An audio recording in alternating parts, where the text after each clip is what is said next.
Totalmente me gusta el Camino de Santiago porque yo sigo el sol de este a oeste y siempre voy hacia adelante. A mí no me gusta ir atrás. Lo de atrás ya lo he vivido y prefiero descubrir. Pero hay gente que ahora vuelve del Camino de Santiago.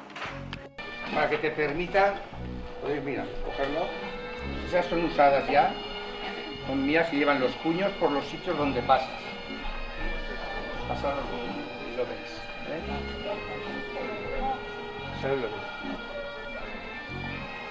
Para poder ir a un albergue del camino necesitas la credencial y te cuñan y te registran. Se lleva siempre un registro también por seguridad de todos los peregrinos.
Había varias maneras. Una era con el sol, porque el sol sale del este y se pone por el oeste. Y también había otra que era por las estrellas, que hay varias estrellas con las que te puedes guiar. Una es la Osa Mayor, que iría al norte, y también la estrella polar, que también iría al norte. Los símbolos de Galicia los recogían en su cuerpo y lo dejaron en la basílica, que es donde más tarde estaría la basílica de Compostela, que es donde se acaba el Camino de Santiago.